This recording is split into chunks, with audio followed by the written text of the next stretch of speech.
पीछे वाला टॉपिक तो कंप्लीट हो गया था अपना। नया टॉपिक शुरू करेंगे आज अपने। आज पढ़ते हैं अपने भारत में कृषि।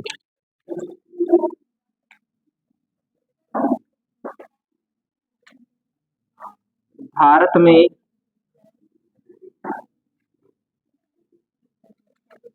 कृषि।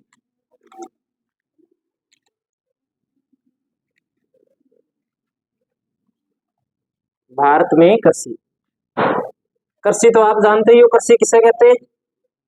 क्या होती है कृषि? बताओ। किसे कहते हैं खेती? कोई परिभाषा अगर पूछ ले खेती की तो हम्म भूमि को जोतना, है ना? उसमें किसी फसल की बुआई करना, उसकी सिंचाई करना, है ना? और उसे समय पर काटना, ये क्या कहलाता है? कृषि कहलाता है। तो इसकी तो मेरे हिसाब से कोई परिभाषा लिखने की तो आवश्यकता है ही नहीं। क्या परिभाषा लिखे कृषि की? भारत भारत एक कृषि प्रधान देश है। भारत क्या है? कृषि प्रधान देश है। तो लिखो, भारत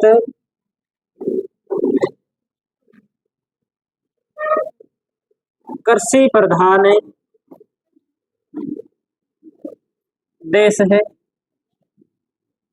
और भारत की 100% जनसंख्या है, उसमें से लगभग 54.6% जनसंख्या कृषि पर निर्भर है। तो दूसरा आंकड़ा यहां से जो बनता है, जो पूछा जा सकता है कि भारत की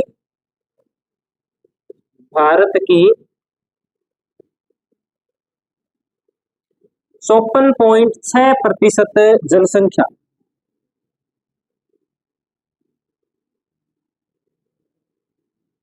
कृषि पर निर्भर है। भारत की 54.6% जनसंख्या कृषि पर निर्भर है।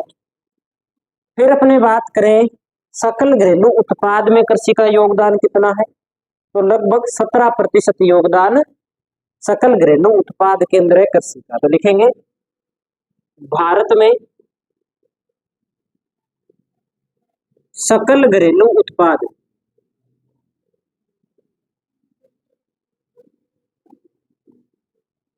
में कृषि का योगदान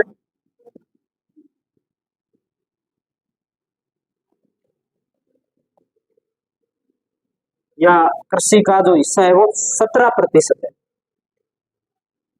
कृषि का हिस्सा या कृषि का योगदान 17% है। भारत का क्षेत्रफल कितना है? कितना क्षेत्रफल है भारत का? कितना है? 32,87,263। आगे वर्ग किलोमीटर। ठीक है, चलो अब अपने बात करते हैं, इसी के अंदर हम पढ़ते हैं फसल गहनता। फसल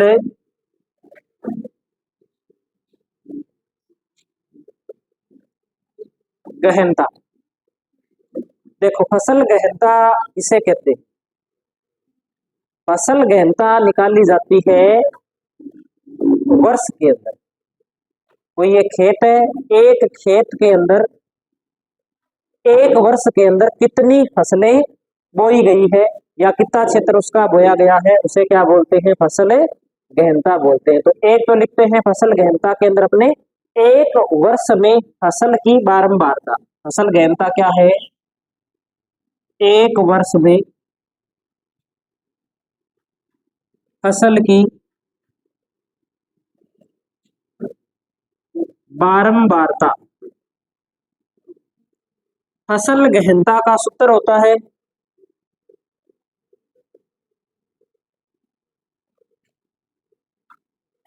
देखो, सूत्र के अंदर तीन चीजें, एक तो है शुद्ध बोया गया क्षेत्र, एक होता है सकल फसल कर्त क्षेत्र, शुद्ध बोया गया क्षेत्र बटा सकल फसल कर्त क्षेत्र इंटू 100। एक उदाहरण से इसे अपने समझ सकते हैं। जैसे मान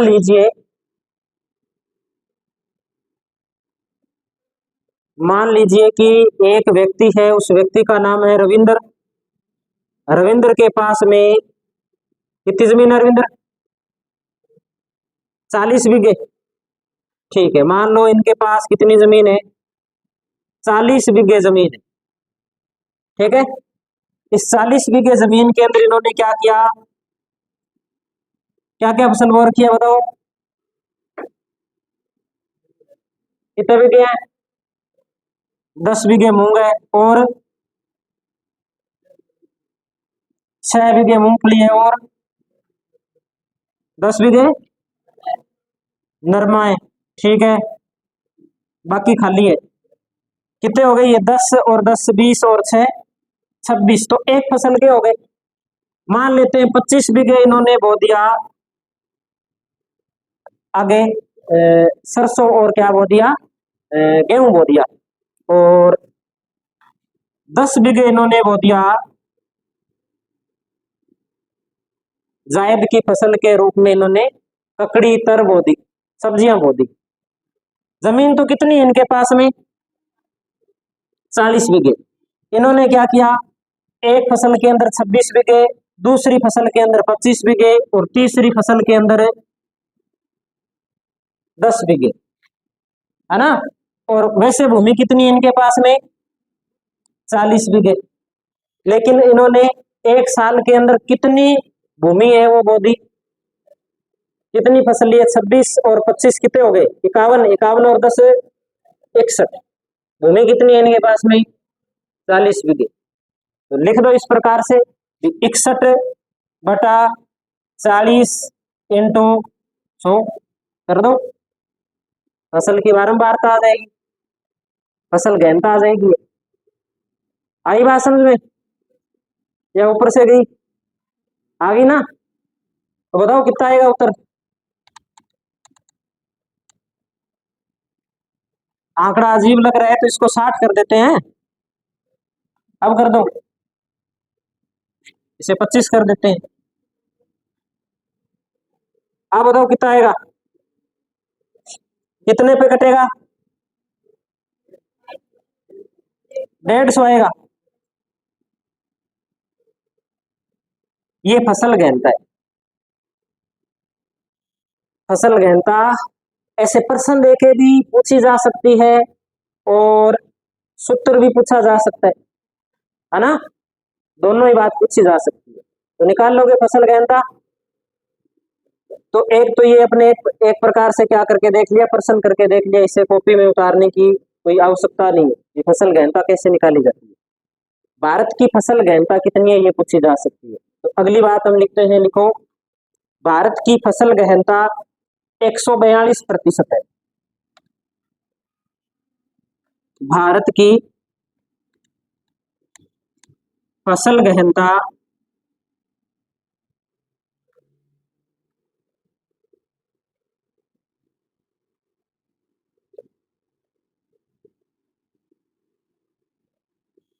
142% है। ठीक है, याद रखने वाली बात है।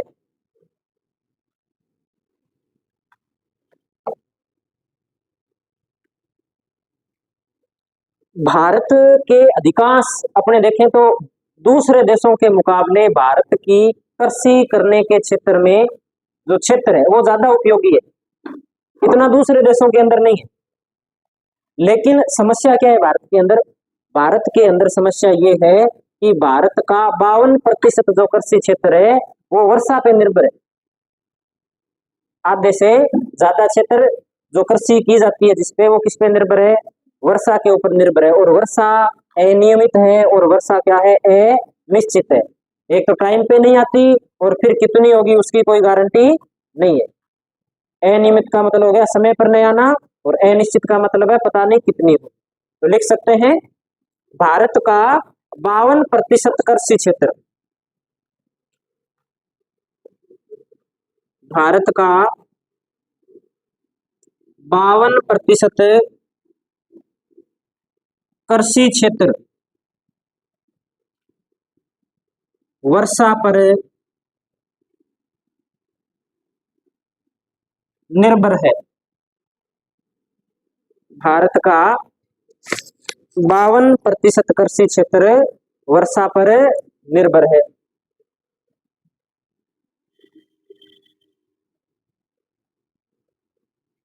एक ये बात में इसमें ध्यान रखनी है। फिर हम पढ़ते हैं कृषि के प्रकार, कृषि के प्रकार।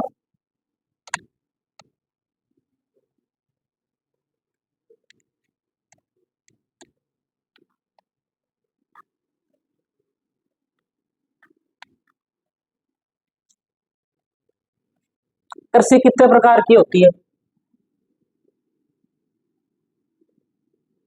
कृषि के प्रकार,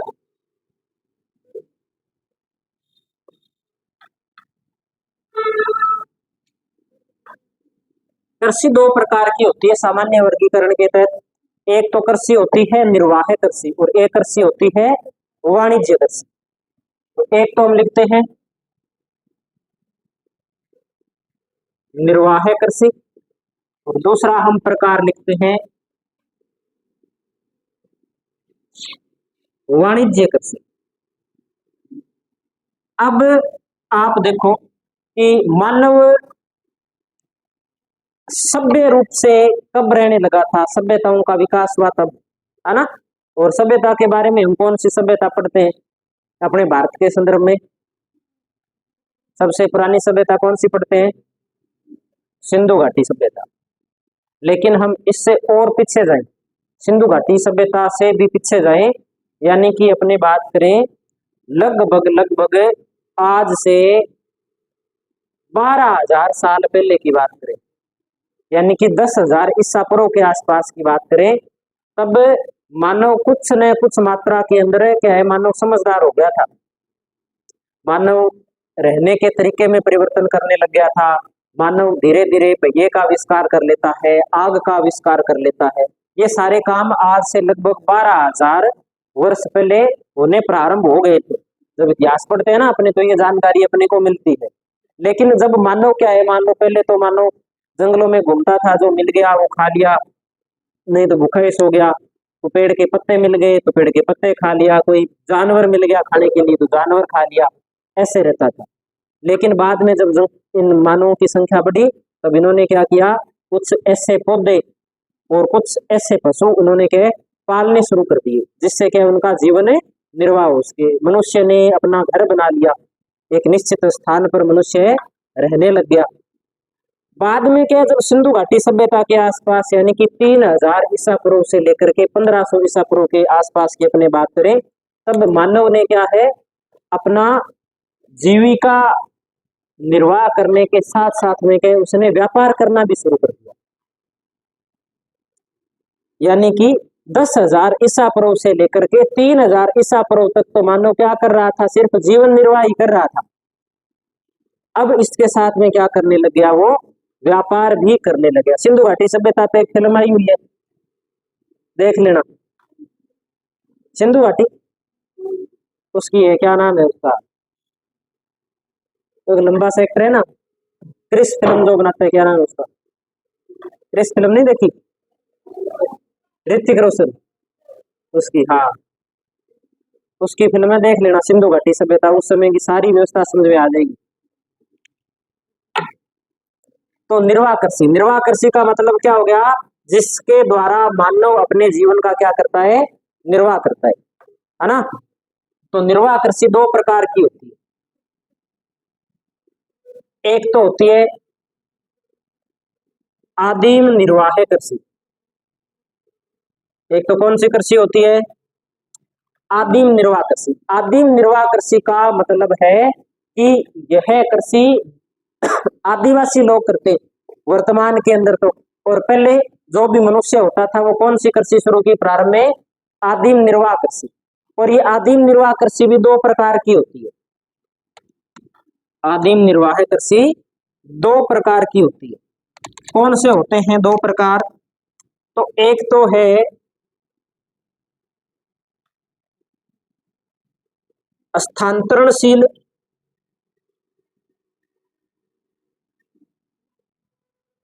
आदिम निर्वाह कृषि, और दूसरी कौन सी है? चलवासी पशुचारण। ध्यान रखना, पशुपालन भी कृषि के अंतर्गत ही आता है। ठीक है, तो आदिम निर्वाह कृषि ये दो प्रकार हो गए। और एक अपने देखेंगे आगे चल करके क्या है, एक कृषि और सामने आएगी जो आदिम निर्वाह कृषि का क्या है, थोड़ा सा अलग रूप है, जिसे हम बोलते हैं गहन निर्वाह कृषि। जो इस स्थानांतरणशील कृषि का हम कह सकते हैं कि सुधरा हुआ रूप है। जिसका विकास क्यों हुआ? उसका विकास हुआ जब जनसंख्या बढ़ गई। जनसंख्या बढ़ गई, जनसंख्या बढ़ गई तो खेतों का आकार धीरे धीरे क्या होने लग गया? छोटा होने लग गया। खेतों का आकार छोटा हुआ तो लोगों के पास में भूमि भी कम आने लग गई, है ना। अब कोई भी व्यक्ति है वो पहले क्या करेगा? अपने खाने के पेट के बारे में सोचेगा या बेचने के बारे में सोचेगा? खाने के बारे में सोचेगा। तो उसने क्या किया? अपने जीविका निर्वाह के लिए गहन निर्वाह कृषि शुरू कर दी। ठीक है, तो एक इस प्रकार से अपने लिख सकते हैं भी इसका जो विकसित रूप है, विकसित रूप, ये कौन सा हो गया? गहन निर्वाह कृषि।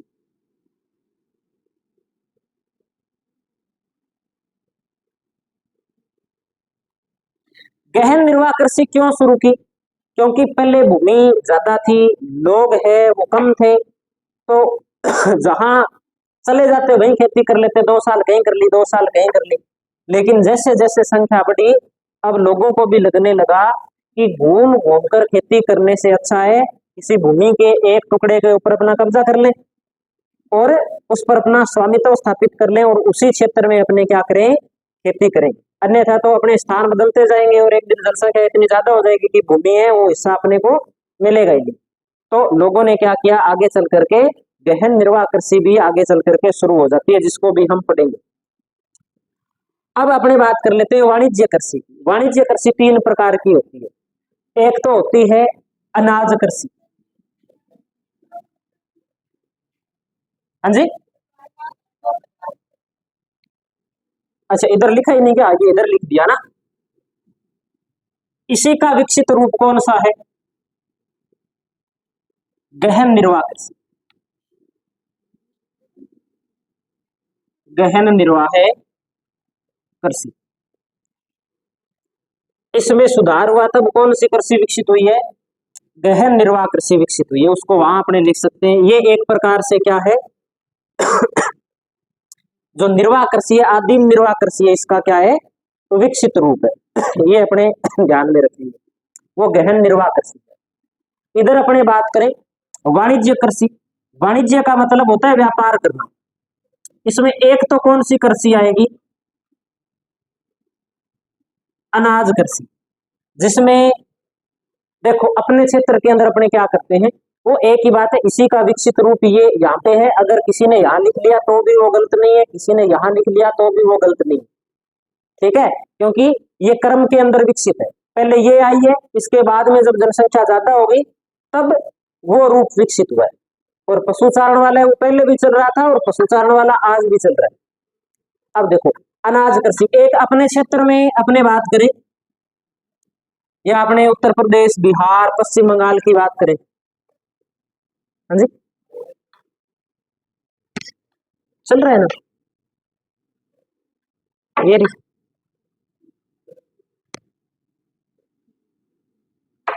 देखो अनाज कृषि अपने क्या बात करें, एक तो बात करते हैं हम, जैसे बिहार है, उत्तर प्रदेश है, पश्चिम बंगाल है, यहाँ पे जनसंख्या ज्यादा है, यहाँ पे जनसंख्या ज्यादा है और यहाँ पर ज्यादा जो खेती की जाती है वो या तो चावल की जाती है या किसकी की जाती है, गेहूं की जाती है। लेकिन उसका जो सारा खपत है, वो सारी खपत क्या है, वो लोग अपने खाने के अंदर ही करते हैं, बेचने लायक वहां पर गेहूं और चावल नहीं होते।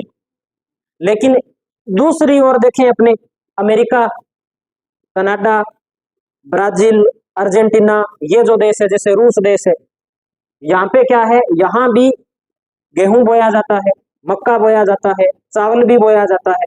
लेकिन यहाँ पर जो इतनी मात्रा के अंदर अनाज बोए जाते हैं वो सारे खाने के लिए नहीं बोए जाते। वो कौन से उद्देश्य से बोए जाते हैं, बेचने के उद्देश्य से बोए जाते हैं। क्यों? क्योंकि जनसंख्या तो कम है वहां पर, एक व्यक्ति के पास में 5-5 हजार बीघे जमीन है, परिवार के अंदर सदस्य है 5, कितनी गेहूं खा लेंगे, कितना चावल खा लेंगे भाई, 5, 7, 10, 15, 20 क्विंटल खा लेंगे साल में, इससे ज्यादा तो नहीं खा पाएंगे। बाकी का क्या करेंगे, बाकी बेचेंगे। तो वाणिज्य कृषि के अंदर एक प्रकार है अनाज कृषि, बेचने के लाभ कमाने के उद्देश्य से की जाने वाली कृषि है वो अनाज कृषि है, वो वाणिज्य कृषि का प्रकार है। गहन निर्वाह कृषि में क्या बोया जाता है, चावल, गेहूं, मक्का यही बोए जाते हैं, लेकिन ये अपने खाने के लिए, गहन निर्वाह कृषि अपने जीवन निर्वाह के लिए किया जाता है। दूसरा इसके अंदर अपने प्रकार देखें, दूसरा प्रकार होता है इसमें रोपण कृषि। रोपण कृषि के अंदर क्या, बागान लगाए जाते हैं, जैसे चाय का, कॉफी का, किन्नू का, माल्टा का, ऐसे बागान लगा दिए जाते हैं। और उन बागानों से क्या, कोई सारे किन्नू है, कोई सारी चाय है, वो कोई घर पे उपयोग थोड़ी करेंगे, किसके उद्देश्य से लगाए हुए हैं, बेचने के उद्देश्य से, लाभ कमाने के उद्देश्य से लगाए गए। उन्हें तो एक ही पौधा, 2 पौधे चाय के होते होते, खत्म ही नहीं होती चाय, 2 कॉफी के लगा लेते, 2 किन्नू के लगा लेते, पूरे खेत में बागान लगाने की क्या आवश्यकता थी, लाभ कमाना है, लाभ कमाने के उद्देश्य से लगाए जाते हैं। और तीसरा प्रकार इसके अंदर लिखेंगे मिश्रित कृषि। मिश्रित कृषि के अंदर साथ में खेती की जाती है और खेती के साथ में क्या किया जाता है, पशुपालन किया जाता है, मिश्रित कृषि। जैसे इस कृषि का प्रकार अपने क्षेत्र में भी गांव के अंदर प्रचलित है, इस साथ में खेती करते हैं, साथ में 5-7 गायें रखते हैं, घर का खर्चा निकल जाता है बढ़िया, 10 लीटर सुबह 10 लीटर शाम को दूध बेच देते हैं, उससे आमदन हो जाती है। खेत में रहते हैं तो खेत वाला काम तो करना ही करना है, गोबर की जो खाद है वो खेत में काम आ जाती है, नहीं तो बेच दो उसके भी पैसे मिल जाएंगे। तो वो कौन सी कृषि हो गई, मिश्रित कृषि हो गई। ये अपने कृषि के क्या हो गए, प्रकार हो गए। अब सामान्य सामान्य बात इसमें लिख लेते हैं। सबसे पहले लिखिए निर्वाह कृषि, ये टेबल तो समझ में आ गई सभी के, लिखो निर्वाह कृषि, यहां से अपने शुरू करते हैं निर्वाह कृषि से।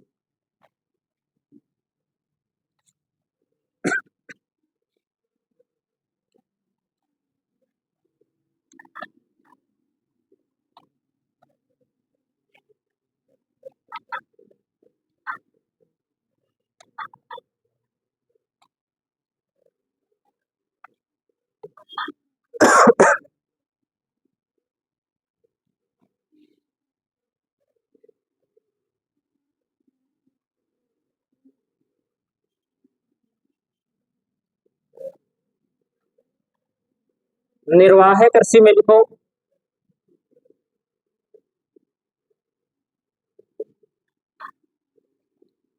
इस कृषि का उद्देश्य अपने व अपने परिवार का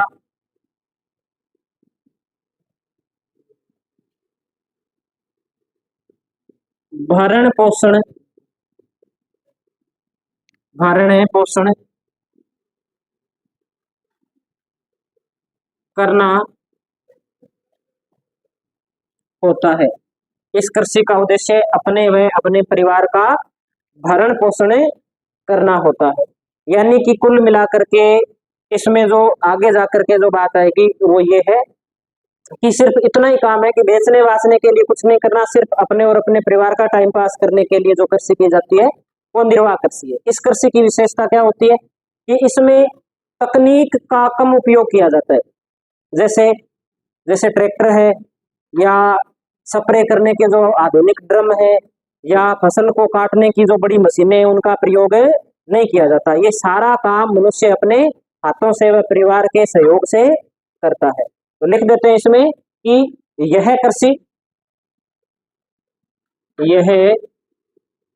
कृषि कम तकनीक व अधिक मानव श्रम की विशेषता से युक्त है या विशेषता रखती है।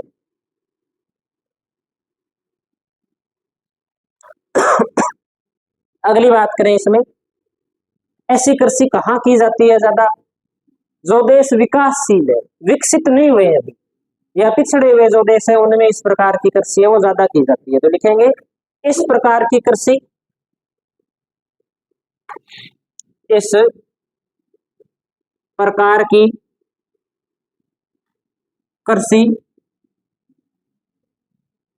विकासशील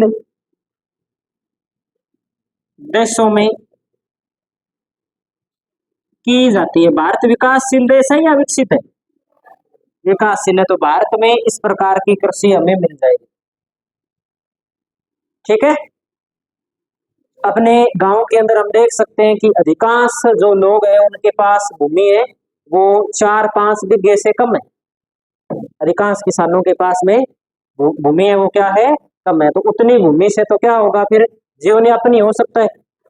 5 बीघा जिसके पास में भूमि है उसके लिए ट्रैक्टर लेकर के आना मुश्किल बात है, बड़ी मशीन लेकर के आना मुश्किल बात है, जो आधुनिक उपकरण है वो लेकर के आना मुश्किल होता है थोड़ा। तो इसलिए वो जो काम है वो सारे के सारे काम है वो हाथों से करना पसंद करते हैं या उनकी मजबूरी हो जाती है। ये 2 प्रकार की होती है, 2 प्रकार हम देख के आए हैं। सबसे पहले हम इसमें 1 नंबर पे लिखते हैं 1 नंबर पे हमने क्या लिखा था पीछे टेबल में? आदिम निर्वाह कृषि लिखा है ना, तो लिखो आदिम निर्वाह कृषि। आदिम निर्वाह कृषि, आदिम निर्वाह कृषि निर्वाह कृषि के अंदर ही है। और इसके अंदर हमने क्या बात देखी है, इसमें हमने ये देखी है कि यहाँ जो लोग कृषि करते हैं वो पुराने तरीकों से करते हैं और ये 2 प्रकार की होती है, एक स्थानांतरणशील है और दूसरी चलवासी पशुचारण के रूप। तो इसमें लिखते हैं प्राचीन परंपरागत तरीकों से यह कृषि की जाती है। इसके 2 प्रकार हैं, इसके 2 प्रकार हैं। पहला प्रकार हम लिखते हैं इसमें 1 नंबर पे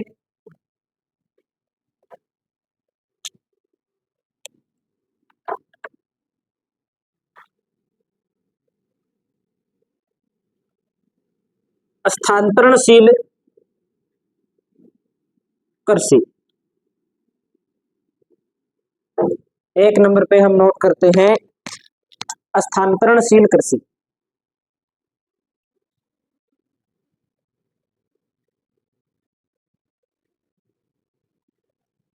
इसमें लिखेंगे यह कृषि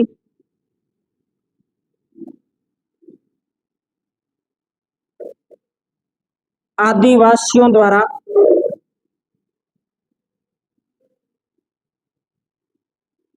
स्थान बदल बदल कर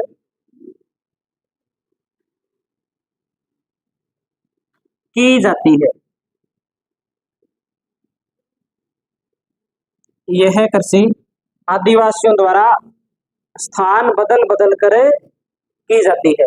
ठीक है, यहाँ से वन काट दिया, 2 साल यहाँ खेती कर ली, यहाँ जब भूमि का उपजाऊपन कम हो गया तो इस भाग को छोड़ दिया, दूसरे स्थान पर चले गए, 2 साल वहां खेती कर ली। यहाँ पर वापस वन उग गए, 10 साल बाद में वापस इसी स्थान पर आ गए, यहाँ से वनों को काट करके वापस यहाँ खेती कर ली। यानी कि घूमते रहते हैं एक स्थान से दूसरे स्थान पर, अपना स्थान परिवर्तित करते रहते हैं और खेती करते हैं। वो कौन सी कृषि है? स्थानांतरणशील कृषि है। इसके कुछ नाम है, वो नाम अपने लिखेंगे स्थानांतरणशील कृषि के स्थानीय नाम। स्थानांतरणशील कृषि के स्थानीय नाम। स्थानांतरणशील कृषि के स्थानीय नाम।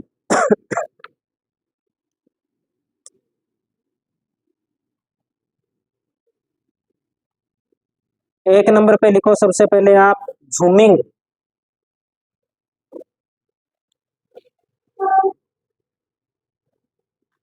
झूमिंग कहाँ कहा जाता है इन्हें?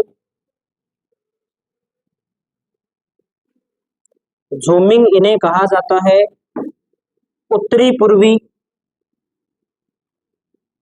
राज्यों के अंदर, अरुणाचल, असम, नागालैंड, मणिपुर, मिजोरम, त्रिपुरा, मेघालय, इन राज्यों के अंदर इन्हें क्या कहा जाता है? झूमिंग के नाम से जाना जाता है। फिर हम नाम लिखते हैं वालरा, वातरा, दजिया और चिमाता। ये सारे के सारे नाम कहां पर है? राजस्थान के अंदर है। वालरा, वातरा, दजिया और चिमाता, ये नोट कर दीजिए।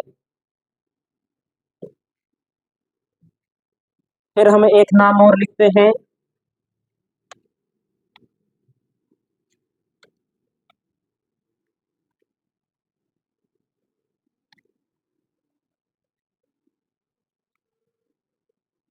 दिप्पा, या इसे देप्पा भी कहा जाता है।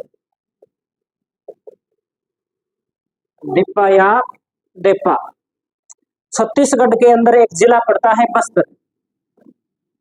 बस्तर जिले के अंदर की जाने वाली कृषि छत्तीसगढ़ में दिप्पा या देप्पा कहलाती है। ये जो भारत की कृषि पढ़ रहे हैं, भारत के अंदर जो स्थानांतरणशील कृषि के नाम है उतने हमें सारे याद करने हैं, विश्व वाले यहाँ पे याद नहीं करने। अगला नोट करते हैं हम इसके बाद में पोंडू। पोंडू कहा जाता है आंध्र प्रदेश में।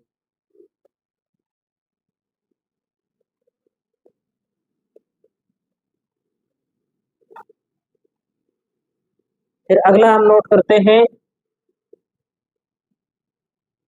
कुमारी, ये कहते हैं केरल के अंदर, केरल।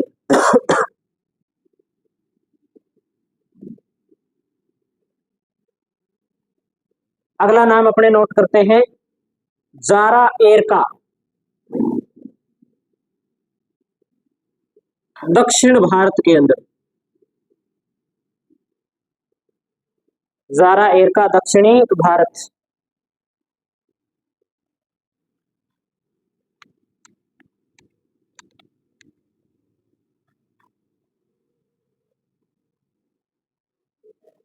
देवर,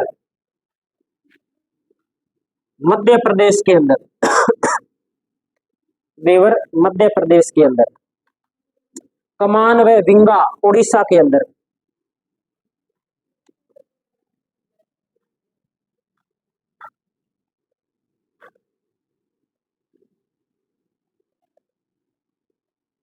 ये इसके स्थानीय नाम हैं। ये सारे नाम हमें याद करने हैं।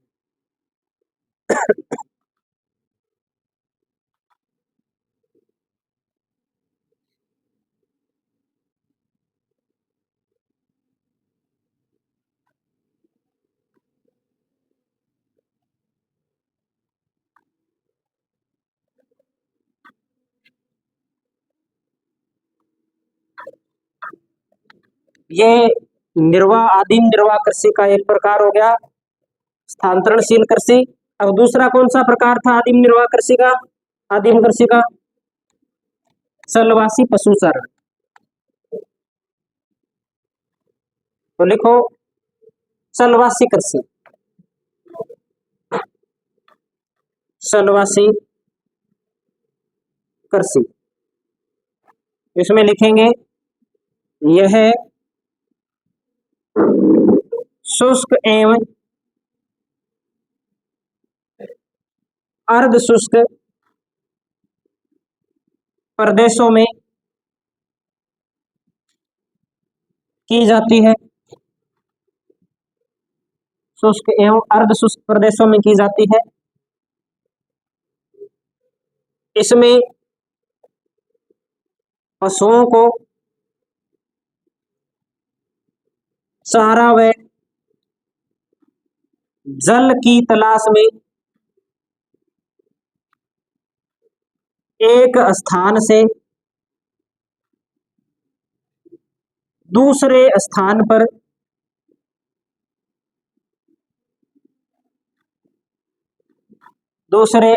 पर ले जाया जाता है।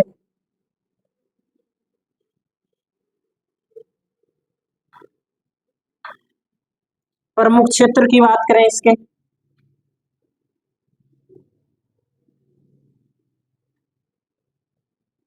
पश्चिमी राजस्थान, कश्मीर,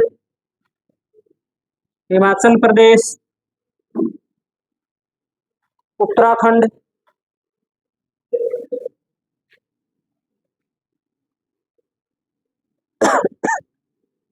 ये इसके प्रमुख क्षेत्र है।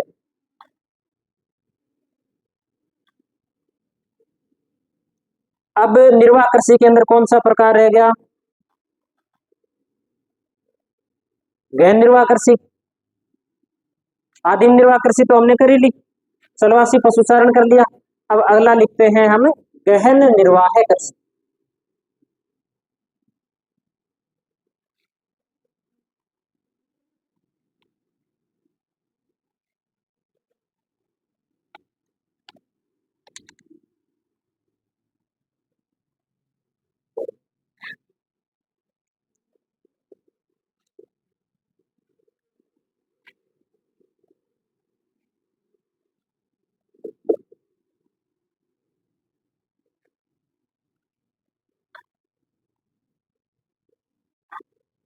गहन निर्वाह कृषि, गहन निर्वाह कृषि किस प्रकार से होती है थोड़ा सा हम देख लेते हैं, तुलना करते हैं अपने। ये तो है, एक तरफ लिख रहे हैं गहन निर्वाह कृषि, समझ लेना, एक बार लिखना नहीं है।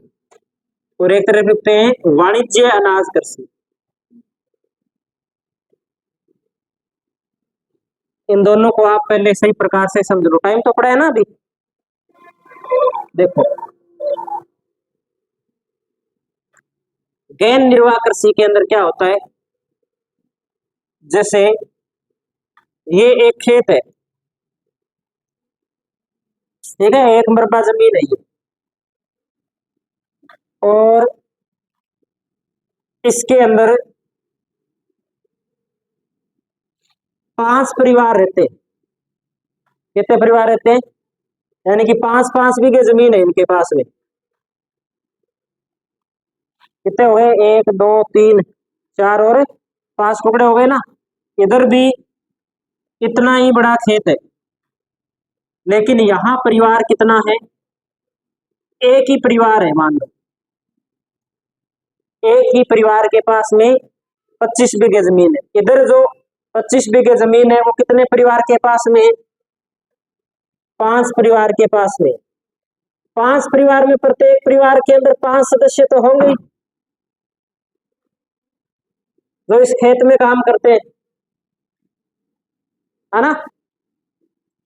और ये है, इसके अंदर मान लो इसी में भी 5 सदस्य है ना, लेकिन ये शायद ही खेत में काम करे। क्या करेंगे खेत में काम करके? कोई और काम करेंगे, इतना पैसा है तो। अब देखो, यहां पर मान लेते हैं यहाँ पर पानी की अच्छी सुविधा है और फालतू का ये कोई खर्चा भी नहीं करते, सारा काम है वो हाथों से करते हैं। लेकिन ये लोग है वो सारा काम मशीनों से करते हैं। अब यहाँ जो फसल हुई, मान लो इन्होंने गेहूं बो रखी थी, इनके गेहूं हुई है 15 क्विंटल बीघे की, ठीक है।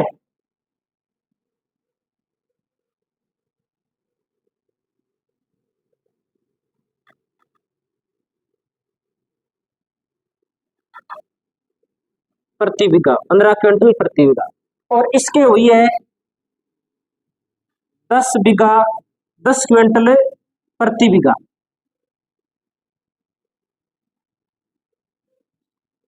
ज्यादा किसके हुई है? इस वाले के। तो कुल कितनी हो गई इधर बताओ? 375 क्विंटल गेहूं होगी इसके। और इसके बेचारे के 250 क्विंटल ही हुई है ना? इस 375 को ऐसे मान लो कि ये हो गई 400 ही मान लो, ये समझने के लिए। इसमें से कितने परिवारों का हिस्सा है? 5 का हिस्सा है।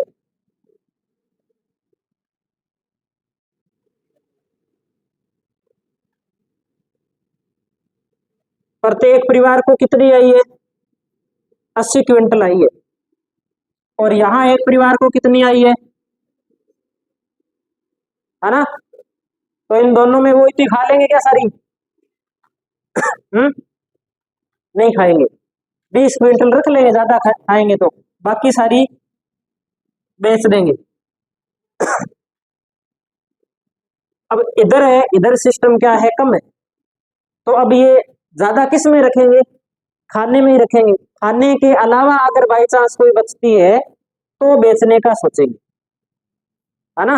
और सारा खेत के अंदर जो भी काम है वो हाथों से करेंगे, और वहां है वो सारा काम किससे होगा? मशीनों से होगा। इस प्रकार की खेती कहाँ की जाती है? गैर निर्वाह कृषि, जहां जनसंख्या ज्यादा होती है। और ज्यादा जनसंख्या विश्व में कहाँ है? तो दक्षिणी एवं दक्षिणी पूर्वी एशिया के अंदर, जिसमें भारत, पाकिस्तान, बांग्लादेश, चीन, म्यांमार, नेपाल, भूटान और जो थाईलैंड, ये जो देश आते हैं, कंबोडिया, इन देशों के अंदर ये गहन निर्वाह कृषि की जाती है। और वो वाणिज्य कृषि है वो कहाँ की जाती है? तो कनाडा, यूएसए, रूस, अर्जेंटीना, ब्राजील, ऐसे देशों के अंदर वो वाणिज्य अनाज कृषि की जाती है। ठीक है, इस प्रकार से। तो हम क्या पढ़ रहे हैं? गहन निर्वाह कृषि। तो लिख दीजिए इसमें, देखो, यह कृषि अधिक जनसंख्या घनत्व वाले, यह कृषि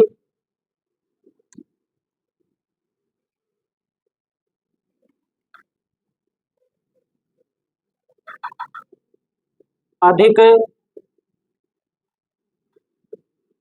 जनसंख्या घनत्व वाले क्षेत्रों में की जाती है। यह कृषि अधिक जनसंख्या घनत्व वाले क्षेत्रों में की जाती है। खेतों का आकार बड़ा होता है, छोटा होता है? बताओ। कृषि जोत का आकार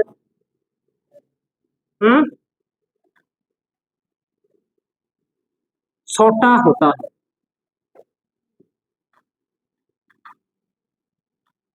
कृषि जोत का आकार क्या होता है? छोटा होता है।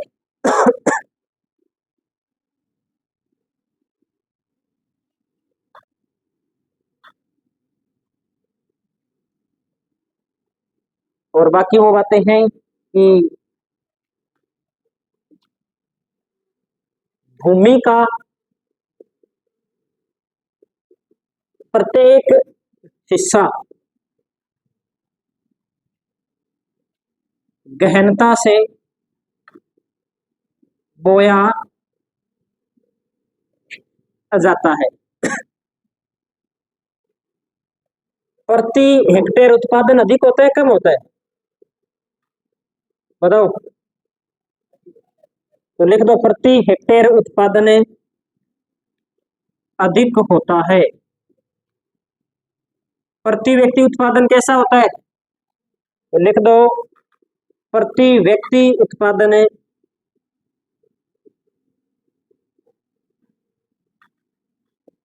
कम होता है।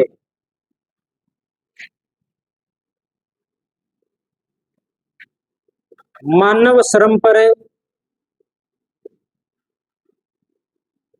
अधिक बल दिया जाता है।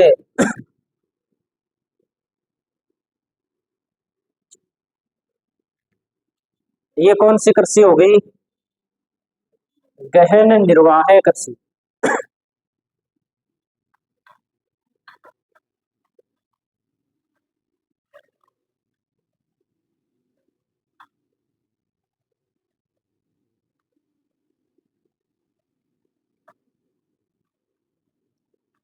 अब अपने बात करते हैं वाणिज्य कृषि।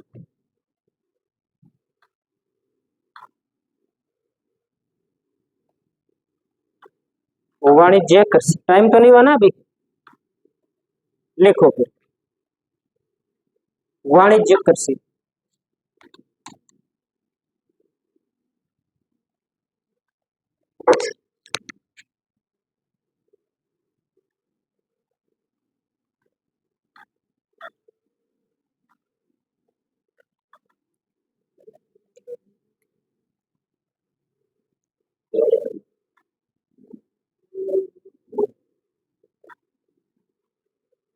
वाणिज्य कृषि इसमें क्या होता है? तकनीक का, मशीनों का उपयोग ज्यादा किया जाता है, भूमि का क्षेत्र होता है वो बड़ा होता है, और मानव श्रम का जो महत्व होता है वो कम होता है। तो लिख दो इस प्रकार की कृषि, इस प्रकार की कृषि अधिक पूंजी निवेश, अधिक पूंजी निवेश, तकनीक के साथ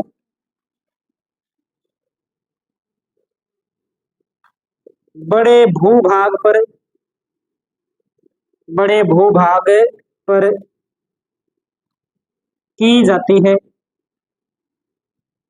इसमें ये जैसे बड़े देशों के अंदर की जाती है, भारत में इस प्रकार की कृषि बहुत ही नए मात्र ही मान लो, नाम मात्र की है, ज्यादा बड़े देशों के अंदर विकास, विकसित जो देश है उनके अंदर की जाती है। जो फार्म होते हैं वो बड़े बड़े होते हैं, कोई 1500 बीघे का होता है, 2000 5000 बीघे का होता है, इस प्रकार के बड़े फार्म होते हैं। बढ़िया एक खेत के अंदर ही बड़ा मकान बनाया होता है, खुद का हेलीकॉप्टर होता है, हेलीपैड घर पे ही बना होता है। और हम्म तभी तो जनसंख्या कम है वहां पे। खेत जाना है तो सीधा हेलीपैड पे जाते हैं, हेलीकॉप्टर में बैठते हैं और खेत का चक्कर लगा करके वापिस आ जाते हैं 10 मिनट में। पानी लगाना है तो बड़ा सिस्टम होता है, बड़े ट्रैक्टर होते हैं उनके पीछे, उनसे पानी लगा दिया जाता है। बीज का कोई छिड़काव करना है तो बड़ी मशीनों से, या कोई छिंटा लगाना है तो सीधा हेलीकॉप्टर से लगा देते हैं। फिर बड़े ट्रैक्टर होते हैं वो, उनसे क्या उस खेत को जोत दिया जाता है। और स्प्रे का छिड़काव है वो हेलीकॉप्टर से या ड्रोन के माध्यम से कर दिया जाता है। पानी लगाना है तो एक व्यक्ति है, वो व्यक्ति बड़े बड़े ट्रैक्टरों के माध्यम से, बड़ी बड़ी टरबाइन के माध्यम से क्या लगा देता है? खेत में पानी लगा देता है। तो ये एक आधा हिस्सा रह गया तो रह गया, कोई बात नहीं, कम हो जाएगी फसल तो भी कोई फर्क पड़ने वाला नहीं है ना। इस प्रकार की कृषि कौन सी कृषि होती है? वाणिज्य कृषि होती है। इसमें श्रम का ज्यादा महत्व नहीं होता है, कोई एक दो नौकर रखे होते हैं जो ट्रैक्टर चला जाने, कोई हेलीकॉप्टर चला जाने, वो कर देंगे काम थोड़ा बहुत, बाकी सारा काम किससे होना है? मशीन से होना है। तो वो कौन सी कृषि है? वाणिज्य कृषि। इतना करने के बाद में कोई ये तो नहीं रखेगा कि सारा जो धान है या जो फसल है वो घर पे रख लेंगे। घर पे रखनी है, बाद में बेचनी है, भाव कम है तो ठीक है, गोदाम बना हुआ है उसमें स्टॉक कर देंगे, तो भाव आएगा तो बेच देंगे। क्योंकि उद्देश्य क्या है इस प्रकार की कृषि का? लाभ कमाना। तो अगली बात लिखते हैं इसमें, कृषि के इस प्रकार में, कृषि के इस प्रकार में अधिक मुनाफे पर बल दिया जाता है, यानी कि ज्यादा से ज्यादा पैसा कैसे कमाया जाए, लाभ कैसे कमाया जाए, दिया जाता है। मुनाफे पर बहुत ज्यादा बल दिया जाता है। इसके लिए क्या, तकनीक का प्रयोग ज्यादा करते हैं, बड़ी मशीनों का प्रयोग करते हैं, कीटनाशकों का प्रयोग इसमें क्या है, वो ज्यादा किया जाता है। और इस प्रकार की जो कृषि है वो विकसित देशों में की जाती है। तो लिख सकते हैं इस प्रकार की कृषि, इस प्रकार की कृषि विकसित देशों में की जाती है। और यह कृषि कितने प्रकार की होती है, 3 प्रकार की होती है। ठीक है, अनाज कृषि के अंदर बेचने के उद्देश्य से, इसके 3 प्रकार है। एक है अनाज कृषि, बेचने के उद्देश्य से या लाभ के उद्देश्य से अनाज उत्पादन। दूसरी है रोपण कृषि, इसके अंदर चाय, रबर, कहवा के बागान लगाए जाते हैं और इनका भी उद्देश्य है वो लाभ कमाने का होता है। और तीसरी जो कृषि है वो कौन सी कृषि है, मिश्रित कृषि, जिसमें पशुपालन व जो खेती है वो एक साथ की जाती है और ये भी वैज्ञानिक तरीके से की जाती है। ये हो गई वाणिज्यिक कृषि अपनी, ये हो गया इसका वर्गीकरण।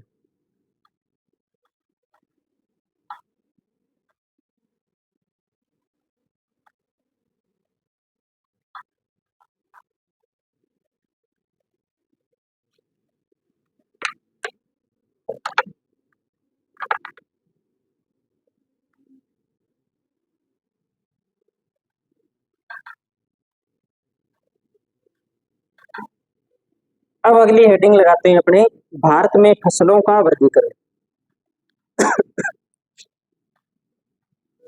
भारत में फसलों का वर्गीकरण।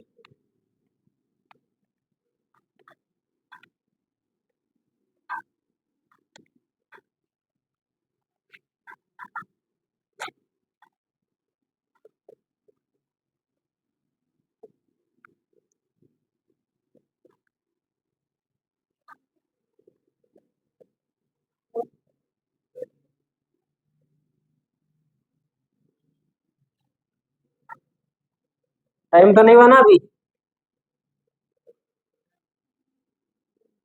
बड़ा आधा घंटा, 5 मिनट है।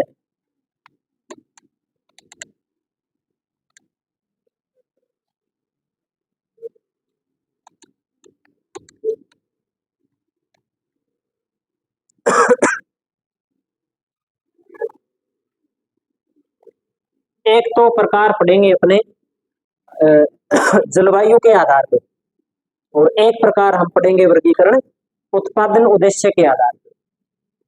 पहला लिखते हैं जलवायु के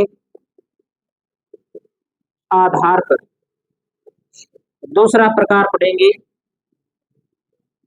उत्पादन उद्देश्य के आधार पर।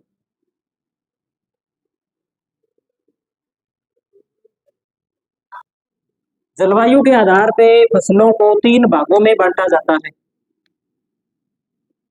और ये 3 भाग है,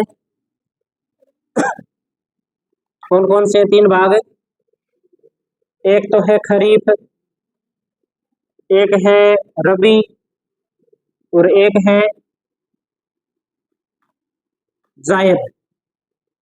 और उत्पादन उद्देश्य के आधार पे अपने बात करें तो भी 3 भागों के अंदर बांटा जाता है। ये 3 भाग कौन कौन से हैं, एक है खाद्यान्न, एक है तिलहन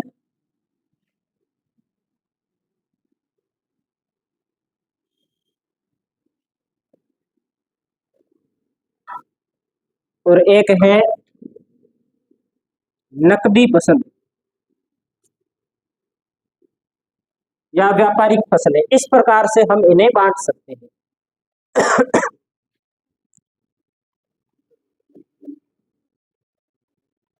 खरीफ की फसल, खरीफ यानी कि सावणी, है ना, जब बरसात होती है उस ऋतु के अंदर बोई जाती है, तो उस समय बरसात ज्यादा होने के कारण जलवायु क्या होती है, आर्द्र होती है। तो लिख सकते हैं उष्ण आर्द्र जलवायु के अंदर कौन सी फसल पैदा की जाती है,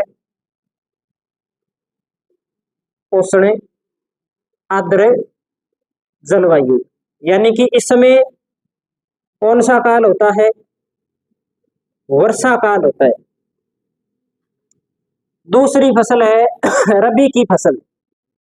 रबी की फसल, रबी यानी कि हाड़ी, हाड़ी की फसल होती है, वो कब बोई जाती है, सर्दी वाला मौसम होता है ना, तो शीतोष्ण जलवायु होती है इस समय।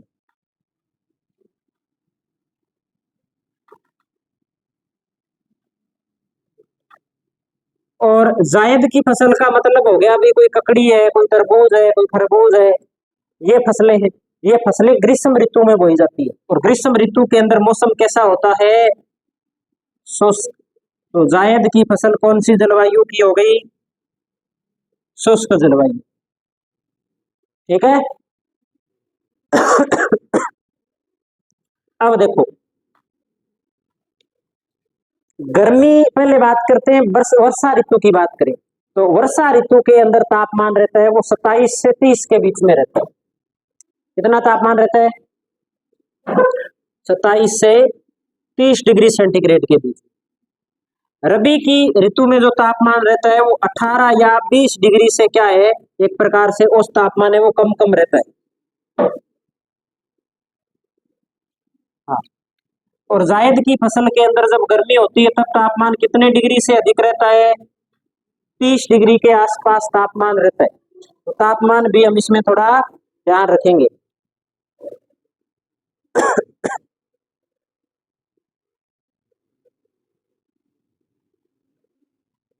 अब खरीफ की फसल में कौन कौन सी बोई जाती है, कोई 4-5 नाम बता दो आप लोग। सावणी, कपास, चावल, गेहूं है क्या, चना, चना भी नहीं है, तो लिखो फिर। एक तो क्या है, चावल, कपास, गवार, मूंग, इतने खूब है। शीतोष्ण जलवायु रबी, बताओ, गेहूं, चना, सरसों, जौ, मोठ लिख देंगे, मोठ नहीं आएगा इसमें, पक्की बात है, ठीक है। जायद की फसल में ककड़ी, तरबूज, खरबूज, है ना, सब्जी वाली फसलें वो ज्यादा होती है जायद के अंदर। ठीक है। चारा लिख सकते हैं कि चारा फसल है, वो भी चारा फसल तो वैसे सारों में आ जाती है, उसमें भी अपने चारा फसल है वो लिख सकते हैं। ये वर्गीकरण हो गया जलवायु के आधार पर। अब बात करते हैं उत्पादन के आधार पर। सबसे पहले क्या लिखा है, खाद्यान्न फसल। खाद्यान्न दो प्रकार के होते हैं, एक तो होते हैं अनाज और एक होते हैं दलहन। तो इसको दो भागों में बांटेंगे हम यहाँ पर। एक तरफ लिखेंगे अनाज और एक तरफ लिखेंगे दलहन। अनाज में तो आ जाएगा गेहूं, चावल, बाजरा, ज्वार, मक्का, ये आ जाएगी। दलहन में चना, मूंग, मोठ, और कोई है क्या, उड़द। ठीक है। तिलहन में सरसों, मूंगफली, सोयाबीन, अलसी। कपास भी लिख दे क्या? लगा देते हैं तेल। हम्म। तो इस प्रकार की फसलें वो इसमें आ जाएगी, जैसे अरंडी है। और लास्ट कौन सा रह गया? व्यापारिक या नकदी फसल, तो उसमें लिख दो चाय, कॉफी। चाय, कॉफी, कपास, ग्वार, तंबाकू। और कौन सी रहेगी? हाँ, ये लिख दो अफीम। और कौन सी? जूट। हाँ, ये भी है। गन्ना। ये सारी फसलें। ठीक है।